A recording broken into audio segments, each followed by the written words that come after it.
This Antelope just fucking killer, man. I love it. Sometimes you wonder what they're thinking.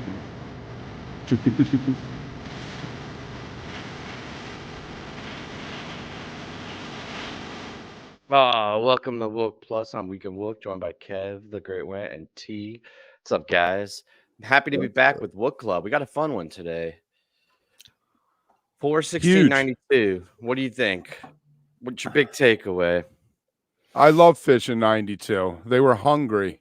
They wanted it bad. They wanted it more than anybody else at that moment. Yeah, well, I definitely think had to that point, Kev, this was their first Southern California show, so they were kind of bringing the love to SoCal. Even though I don't really consider Isla Vista Southern California, it's sort of on the precipice of getting into Northern California, but that's all right. They can call it what they want. It still was their first. Is there a Middle California? Actually, I think that is Middle California, to be honest with you, because I feel like Southern California is from LA to San Diego, and then anything north of LA is sort of the middle until you get up to the Bay, which is Northern California. Huh. I can't believe. So this is the first time out west. Is that what they were saying? I guess in the middle of the show, though, Trey says this is our first Southern California show. So I don't know. I wanted to look that up. I'm not sure exactly like where this light landed in the tour or whatever, like where else they played, like what else they played out here. I guess we could look that up real quick while we're talking. But yeah, I got 92. I mean, I guess that was their first time this far west. I know they played. I think that makes sense. That tracks. They played Colorado. I mean, they were in Colorado before that, right, Kev? Like whenever I know they played Fort Collins in since '88. Yeah. So yeah. Well, I mean, so we've listened to a couple of 92 shows on here with Wook Club, and obviously, like I've gone back and listened, and I feel like it has a 50% batting average of some slop. Like it's always fire and raw, but like sometimes back then you got some like just off nights where it's like a lot of like just crazy shit happening with really good highlights. But I thought this night in particular was pretty consistently fire through the whole night. Like I'm not gonna say it's like the best night of the run or the tour or anything like that, but there was no real dips in my opinion, and through the whole night. I guess you guys want to just get into the first set. We could jump right in. Birdie Live, very standard opener, but an awesome way to get things going. I think we're batting like 35-40% with Buried Alive, which shows Wook Club. That and Cars Trucks Buzzes has been pretty much all of our shows. For sure. That's a classic opener though with Possum coming right after it. I mean, it's solid. It's like we're here, we're ready to rock. There's no, easing anybody into it. It's, grab your ankles, let's run. That Possum, dude, was so much fun. The opening to it with the slow build and all the secret language. Really, really cool. Kind of set the stage for the night, right? Yeah, very much so. That would be fair. The random laugh, the Simpsons, the Pampa, and the all fall down signals all made an appearance in that intro. Other than that, it was a really fun Possum, but it did once it got past the weirdness in the opening, it kind of got back on track as being more standard, but still super fun. And there was no explanation tonight either. They didn't give the secret language explanation. So first time in Middle California, and they're doing all this weird stuff. So real quick on that, looking it up, the 92 tour, it started, spring tour anyway, started in March 6th in New Hampshire, ran through the 31st in Columbia, Missouri, and then in April they were in Kansas on the 1st, and then they actually did they hit Colorado, Kev. They did CU. They actually played in Beaver Creek, which is funny. On the 3rd they played CU for a couple nights, Western State College, Fort Lewis, Albuquerque, Arizona, and then they hit LA on the 15th, Variety Arts Center in Los Angeles, which I guess that would technically be their first Southern California show. And then 416 is this show. And then from this show, they did the 17th and 18th. They did Warfield and Stanford, Santa Cruz. I mean, they played almost every night from March 6th through May 15th. And their proficiency you can hear it in the proficiency with what they do every song. I mean, the It's Ice Yeah. is spot on. How many It's Ices have they gotten in since it debuted? Probably this was the 20th, 25th, Right, like you know. in a And very short order. they really worked their way across the country because they went from California up to Washington, Oregon, Minnesota, back to Wisconsin, Illinois, Ohio, back into New York, and then ended it in Burlington. So like it was and The hardest working band in show business. so for 2 months they basically played every night all the way across the country and back. So yeah, Not to bring back that It's still not- conversation, but I understand why people think we're not, or like modern hippies aren't Wooks, because a real Wook would have made it all the way across and back without any money to their name and would have had a great fucking time. in 2 I tell months you- too, but yeah. I tell you what, George Thorogood, 50 states, 50 nights in a checker cab. I mean, Does it get any wookier than that? Like that, especially these days. That's pretty impressive.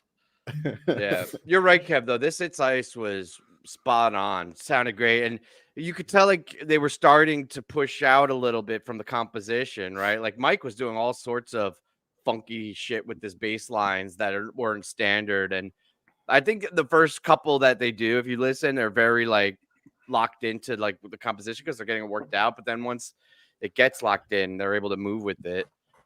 Bouncing, I feel, is the weirdest phenomenon. Is like whether it's 92 or 02 or 22, I feel like bouncing has just kind of always been like a solid, steady like barometer.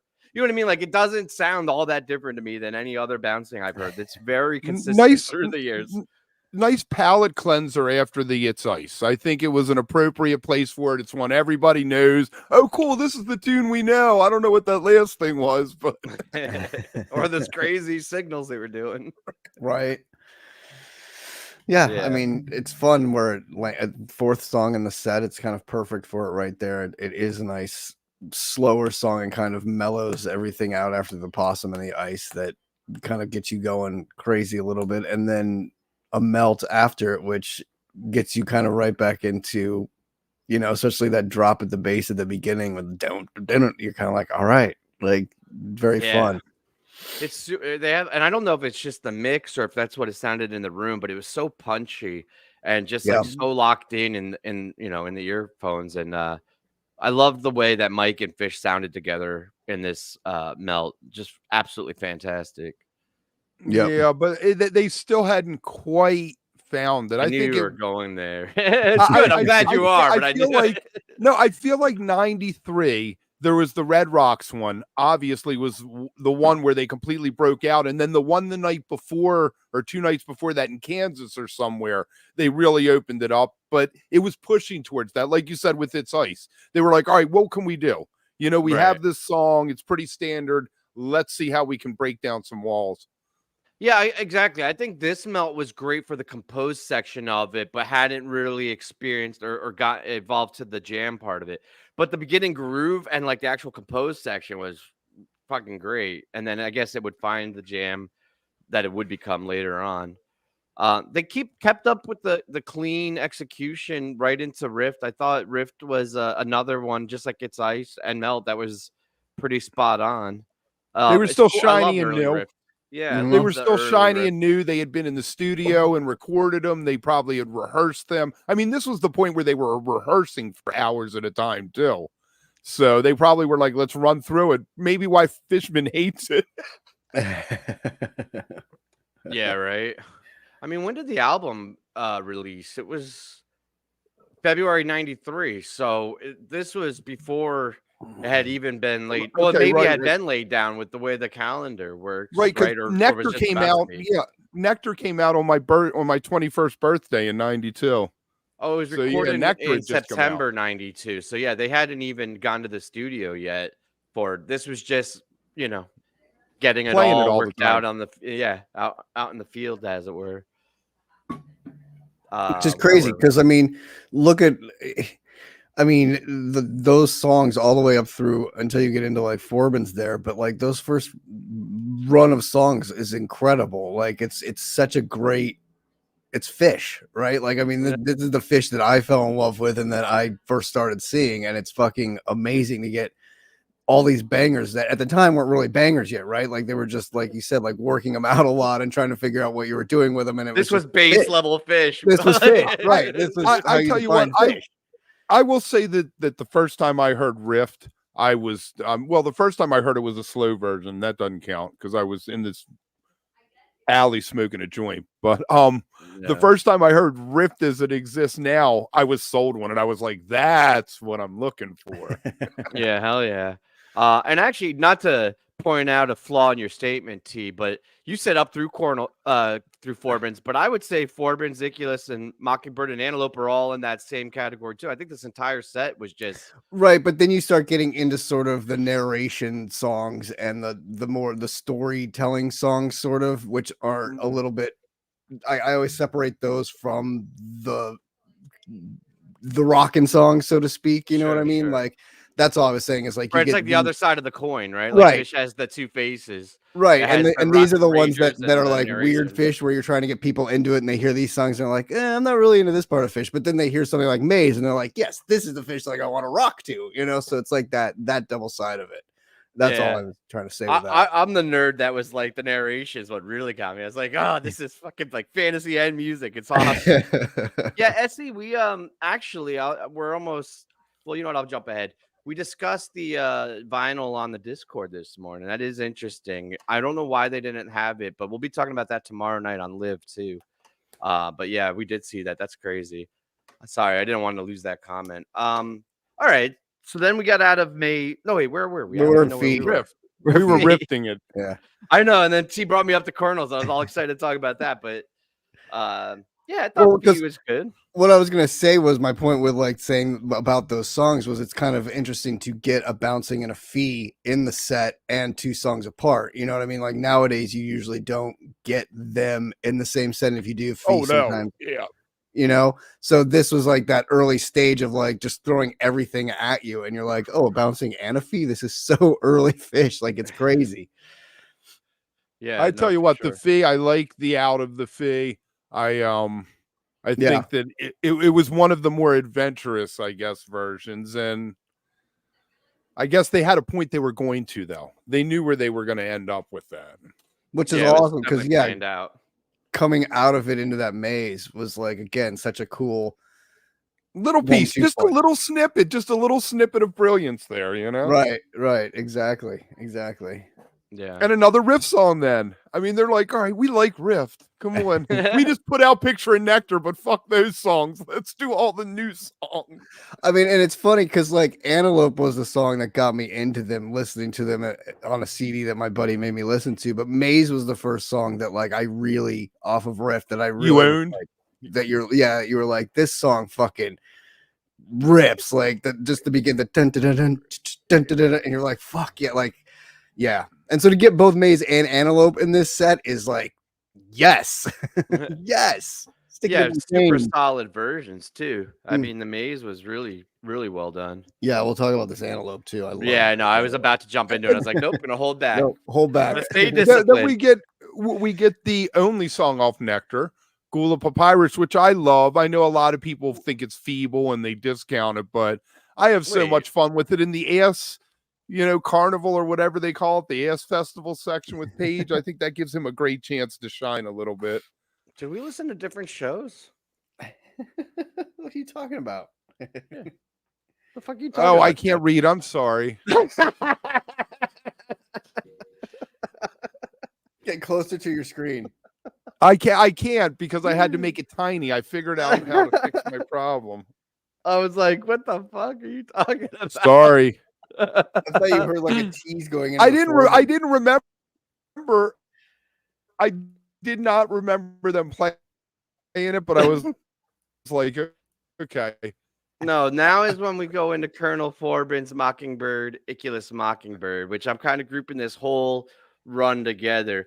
I like it. I like it a lot. I think the narration, and I think this is where it turns from a really phenomenal jam band into like Fish and what's special. You know what I mean? Like, I think everything up to this is like, yes, they're absolutely one of the best bands, phenomenal, but I don't know. This is that extra 5% that just like pushes the band over the edge for me. And I mean, I don't know. I think if we had it every show, it would lose that specialness. But it's fun, especially for me, like you guys, it's you were there, but like for me, it's almost like I'm like doing a history project, right? Like I'm in the library, like going back and dusting off the old archives and like hearing the stories and like putting myself into like history, and I'm like, it's fucking cool. I really enjoyed listening to it. Very interesting that they were trying to stick Icculus. They were trying to find a home for it in Mockingbird. They did that a couple times around this show. A couple of the Mockingbirds that popped up.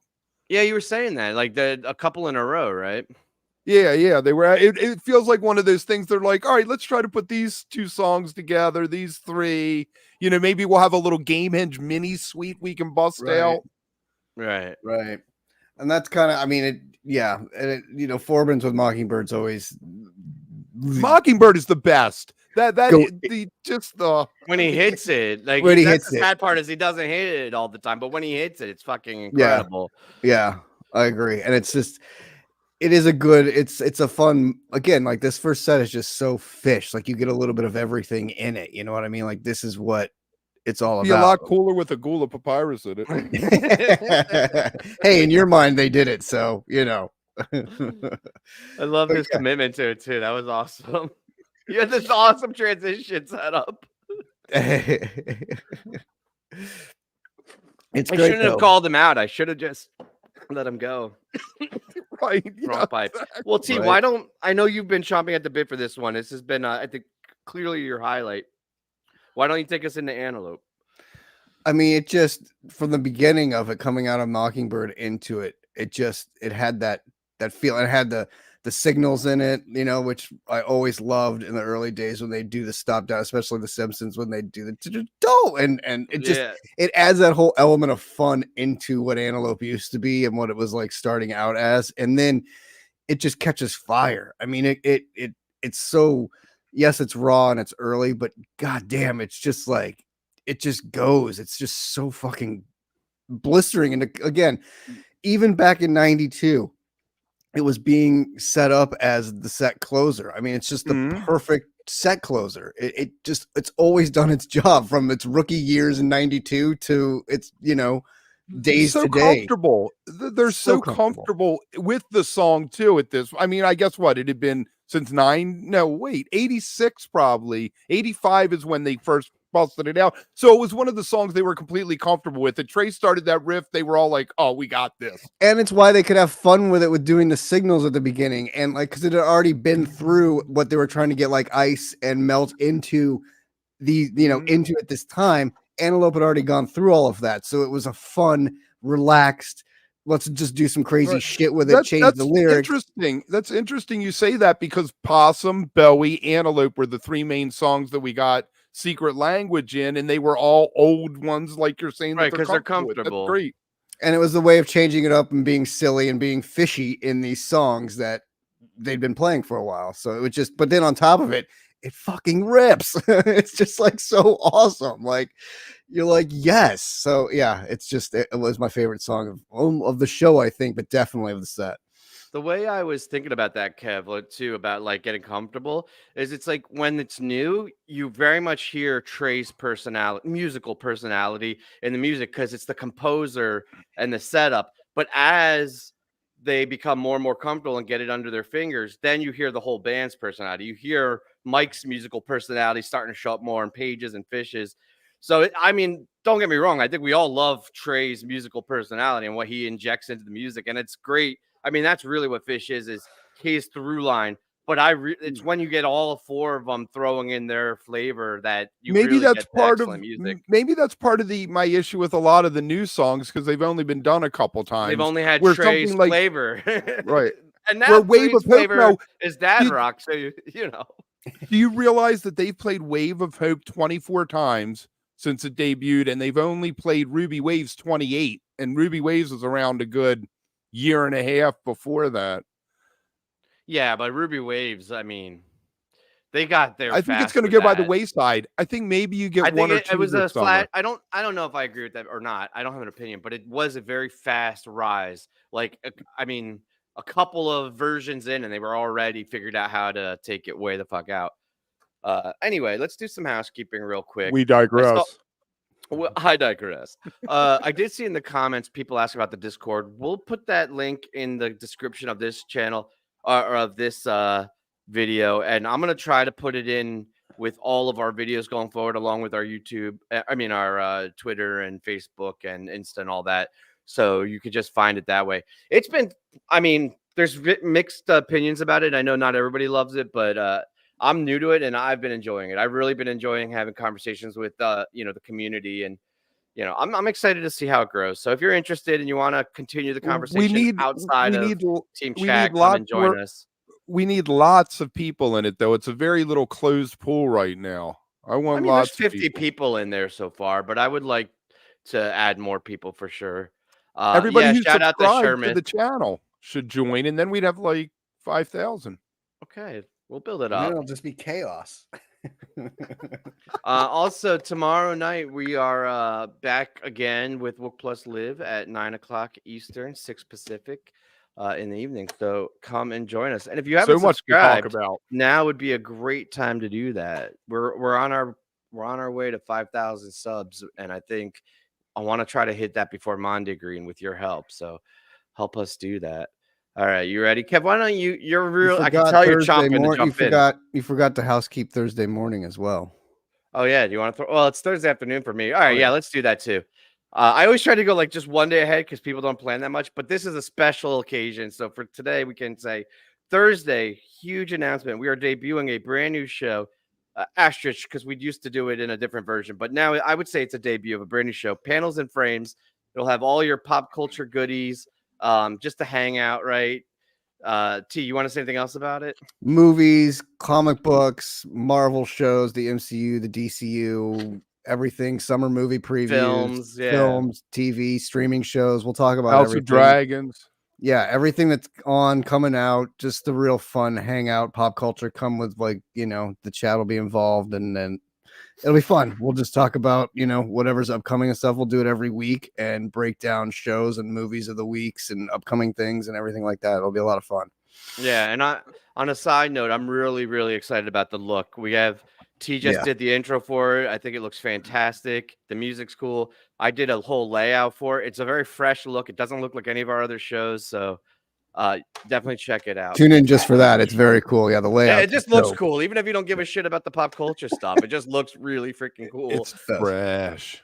All right. It'll be fun. All right, Kev, why don't you bring us into the second set? I know you're really excited to jump in. It's Sanity, man. Jesus Christ. Get new glasses. I'll just say the song then, and you tell me what you think. Sanity. Okay, Sanity. When I was listening to it, I was like, this is great because, I know Sanity isn't part of like Gamehenge, but I lump it in with like Icculus as one of those songs that's just punk rock in its ethos. It's just banging away at the instruments, and it's not a set opener. I would have switched the two and put the Llama first and the Sanity second, but hey. I don't know about that because it kind of sets up the Llama. Like it's one of those, like, it's a silly, ridiculous song to open with, and they're so funny in the way, like, I love the vocals in it, how it one leads and then the other one's kind of behind him, and so I love that little fun with it, and it's just such a insane song, so to speak. So I think it's a fun way to open that set, and then you bust into Llama after, which I don't think you could have gone the other way, because if you have the fast Llama and then slow down with Sanity into Lizard, it would have been really a weird combo. Right. So I think doing it first really makes sense, and then that Llama just again blistering. Blazing. Yeah, I gotta say, I don't ever want to make it like definite, but as far as Llamas I've listened to for a while now, for a very long time, this is tops. I think this is one of the better Llamas I've heard in a very long time. Just absolutely hit it and blistering fast and locked in. And yeah, I agree with you, T. Kev almost had me there, but you're right. You brought me back to I think Sanity is kind of a neat, weird way to open the set. Llama would be the first song that they played tonight off Picture of Nectar. Right, not Gula. I love lizards. Can I just say I love lizards? And when I looked at the set list, I'm like, lizards in the middle of the set. Lizards needs it's a slave type of thing for me. It should close the set. But I thought it was really great. I loved it. Maybe it was the juxtaposition against the fast llama that they went into something, you know. I mean, the beautiful melody and like riff at the end, it kind of has that divided sky feel. And I understand what you're saying about it being at the end, but I feel like maybe a lot of people, I'll speak for myself at least. I forget what a fun dance song it is. Like the whole middle and beginning is actually just a really fun groove song to just move to, right? Like, because I do the first think about the end and how beautiful The it is. sway. It's good to do the sway. The too. sway, but before that, I mean, it gets you moving a bit. I don't know. I liked it here. I thought between Llama and Mike's was a really nice placement for it. And T Again- got his complete. Well, yeah, I know. I'm gonna bring that up, but what I was gonna say is getting a lizards and a possum in the same show again is like getting the fee and the bouncing in the first set together. It's like they go. I love when that happens. They go together. I like when they're in the same set together, which is rare too. But like just getting them in the same show is so much fun and so cool because to me they're not similar, but what they do to me is so similar. Like I love the vibe of them and like getting them, and so to get that. After that fast llama into that, I thought it worked. It was perfect, and it was such a. It grew, obviously, the song, but it was such a nice version of it. Like it was such a beautiful spot for it. And then, yes, to get the purest of the pure Mike's Hydrogen Pog, it's just, oh God, it's just so good. Like it was just. This is my second big highlight after Antelope of the show. I thought they crushed it. The hydrogen sounded so good in the middle. Mike opening up Mike's song with the bass and shit just sounded so good. Like the His drop bass in it sounded ridiculous. so good, right? I think maybe Yeah, it was a it's small insane. venue or whatever too, but it just sounded so sick. You're like, oh fuck yeah, drop it. And it just went into it. It was so good, so pure. Yeah, I agree. And both this groove charted right in the jam charts, although I don't know if that means anything anymore on .NET with all of the controversy. What does it say? What does it say when you hover over it for the notes for it? Well, let me find out. More great mics early in the first jam. When Trey jumps in, he begins with rocking dissonant play, which was typical in this period. Then his play gets more melodic before jacking up the tension and dissonance again. The second jam is short, but pretty cool and rocking. Go, Mike. I didn't know that you could do that. I've never looked at those notes before. That's neat, isn't it? Yeah, not every song has it. Only if it has a jam. Only if it's listed as being a jam. Go, I'm going to Mike. start back checking Kev's takes and seeing if he's just pulling them straight from .NET. Go, Mike. Go, Mike. That was pretty much There as it is. pure as it gets because it was Mike's. There was nothing wild with it, and then hydrogen, and then it was very like pure groove, which was Pure really groove. nice to hear. I agree. It For was fun. what Mike's would become by the next year, where you got like the Roxy one and stuff like that. Right, And right. Yeah, And then right. what they start tinkering with it in the later days and throwing random weird shit in the middle. Crazy shit in the middle and Can I just just tarnishing say it that and just- muddying it up. ruining it. that Mike's Roxy is difficult to listen to because Trey is playing in like completely different keys and time signatures when he does like the lizard's licks over it. Over it, yeah. It's fun. It is fun. Horn, I love Horn. Horn is a great Another- song off of Riff. Another riff song too, like another song that and it's again a great cool down, perfect spot for it. And I love Horn and the Poor Heart. I think those two they should go together more often. It's really like it's a great Sanity and combo. Like, Llama. it's great. It's like getting vanilla and chocolate ice cream together. Like it's so good. Like it's the semi-slow song with the fun lyrics into that 2.5 minutes that we always talk about, Kev, of like funness and like bring it back out. It was great. Mhm. Yeah, I had this weird phenomenon happen, and I'm just going to be completely transparent with everybody so I don't have to like pretend.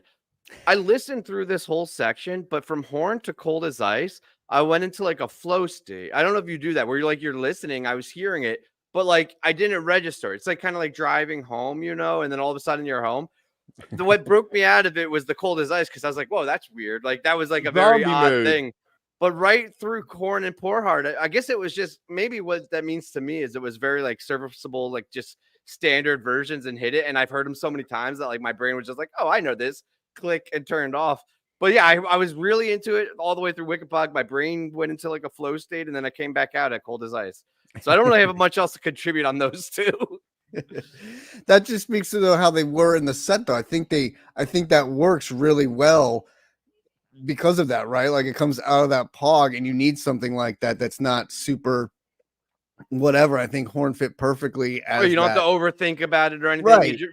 It's mindless. Actually, yeah, no, and that happens to me at shows too, which is great. I love that when like you're just dancing or listening, and like you don't have to, like your processor can slow down a little bit, right? Like your percentage on your CPU is like, it's almost like a meditative moment, like, right? Like after you just had this like hard workout or something, it's like the meditative like cool down of the of those two songs, and you're just like, oh, okay. And then it gets into, again, kind of like the first set with the Forbin's Mockingbird and the narration. It gets into this like Fishman madness crazy section of the show, and then the acapella shit, which they totally crapped out on the fourth quarter with this. I'm sorry. I agree. I think by design, though, like not that it was the intention, but the design of the set crapped it out, because Fishman always cool for what it was. Like Cold as Ice right. was fun, right? But it's the same thing with the Hold Your Head Up. Like it's just set up to peter out. And they did a Fishman tune every night, every other night back then. I mean, you knew it was coming, and you knew that the set was basically over at that point. You'd get like one more song after it. But sometimes it was good because you'd get like a Purple Rain or like something fun in there that like was Cracklin' Rosie. Cracklin' Rosie was my favorite with the cymbal. Right, like a fun Fishman song, which like, yes, took it off the rails, but it was like, okay, he's doing a random cool cover song that I can get into and then go back into it. But like the Cold as Ice, the Terrapin and then he's introducing everybody in the band and like people in the crew and that shit, and like then and then coming out of it for them doing three acapellas. That's the problem. They could have done the Cold as Ice, Terrapin, Cold as Ice, and then go back into a rager for the end of the set, right? Or do the acapellas and go back into a rager. But to do them together was just too much. I'm almost getting defensive of PHiSH as you're saying that, T, where you're like talking about like naming the bands. Like, oh, well, I chuckled during that. Like, that was fun, right? Like, I don't hate it on itself. It's just the way they end a fire show with this, like, what was it, 40 minutes of. And it's weird. It's weird listening to it. It's weird listening to it after the fact, as opposed to when you're there and they're doing it, and you're like, "This is great." And that's what I was gonna say. Is like listening to it 40 years later, you're like, "Oh man!" Like, blah. Even after that, but when you're there, you're like, "This is pure PHiSH. Like, this is the madness that is a PHiSH show, and this is what I've come here for, to see these crazy guys do this narration and then do this ridiculous. The dude in the dress is up here like with a vacuum, preaching and singing these weird songs, and now they're all going to stand up here and do a cappella. This show has it all. This is fantastic." And then you listen to it later, you're like, yeah, they could have gone back into a rager and made it a lot better, but they could have just gone back into the Suzy. They'd gone back into the Suzy and did the acapella to open the encore. I mean, the Suzy was great. I mean, it was a great way to close the set. You know, like I almost feel like, but again, we'll get to the encore in a second, because it's kind of a weird encore then, like to have the Sleeping Monkey as the closer is kind of that slower song. But the Suzy, I thought, raged. Like, that was fun. Having something that could have like set it up a little better than Sweet Adeline would have made it 10 times better, but it was a good way to like come out. It's a good ender. It just needed a little bolstering beforehand. Agreed. I did want to point out, I like, but you know what, probably what the fuck, Kev? Well, I was going to say some of the things. I was already talking. All right, go ahead, buddy. Go ahead. Say something. I was just going to say probably the thinking. Probably. See what I mean? I was going to say the thing with the acapella is probably because they were already separated from their instruments, Trey and Fishman, so it was easy to do at that point. Right. It's a good timing for it. Man, now it's not even worth saying my stupid point. But no, say it. I liked how 92 fans took care of Chomper so effectively, because they did the acapella and there was a couple people talking, and I felt like through the headphones the entire room was like shh, and it was silent. I was like, see, there was like a unity there. Everybody bonded together and shut everybody the fuck up. And I was like, now if you tell somebody shh, then you're gonna have like the fucking other lady next to him yell at you, and it's like, you can't do that. Well, now you have like what, 20,000 people listening to him. Back then there was what, maybe 2 in the arena, 2,000 people in the arena, if that, and you're like, okay, shh. I want to It hear what was he's saying. effective though. They got It quiet was. very quick. Did It I ever was. tell you about the time I got a bunch of dirty looks at Hampton when they did Star Spangled Banner and I yelled "Oh"? Oh, I think you have, and I'm not surprised. And I would have been giving you a dirty look as well, honestly. That guy. Fucking Yeah. O's fans. Yeah, the Baltimore, the Maryland, Nova people. Going to school Right. in Virginia, it was the first time I experienced that, and I was like, "What the hell? This weird ass cult." Because it's surprising. It's like they're just singing. All of a sudden, the entire room shouts "Oh" at you, and you're like, "What the hell is going on in here?" Right. Yeah, Like, I'm with you, the Dan. song No came talk. from our city, so Yeah, I'm proud of you. All I right. tell you what, I love Sleeping Monkey, I do and too. I'm glad Yeah. that there was no Tweezer reprise anywhere to be found. I like Sleeping Monkey into something else is what I always like, because I always feel like it sets up a perfect second encore. I mean, obviously 92, they weren't quite in that zone, so it was just sort of the let's end it with this, but it always sets up something great, like to me anyway. And sometimes, yes, it is the reprise, which it fits perfectly with, but other times it could be a slave or something fun like right after it, which it sets up usually great too. And I always like that as like sort of the first. He Of wants two. the 20-minute encore. Right. Right. Well, I Yeah. feel like after all the acapella and the crap in the middle of the set, you deserve 2 songs. You know what I mean? Like today, you would have gotten 2 songs. Today you with should have that. gotten a 20-minute encore. Right. There are other shows. If they had But gone people balls would've- to the wall people the entire would've- second set, then no. Today, Right. people would say, today people would say what a brilliant move it was to do 3 a cappella songs after a Fishman song. Yeah. No, I don't think anybody would say that today. See, I have a question for you, an earnest question. Do you think Uh-huh. you think Kev's just hyped up today, or do you think it's connection?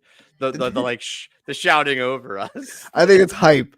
I think it's hype because his connection's actually really good today. I know he looks fantastic, but now he has now he's just I am.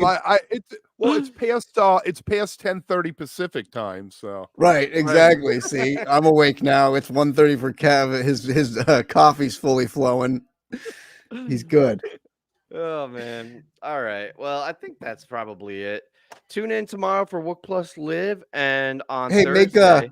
real quick though, let's just say next week is usually dead week, but what we're gonna do Oh, we gotta Yeah. expand. We got to Yeah, we we got gotta to pick expand. then. we're gonna switch things up though. We're gonna move the dead weeks to the first week of the month, and instead of the last week of the month. So dead weeks will be the first week of every month now, and then it'll be 3 straight weeks of fish. So Yeah, first of the FYI. month is dead, and then fish. And actually, I'm gonna make a game time audible for next week. Instead of spinning the wheel, I want to make a little encouragement for people to join the Discord.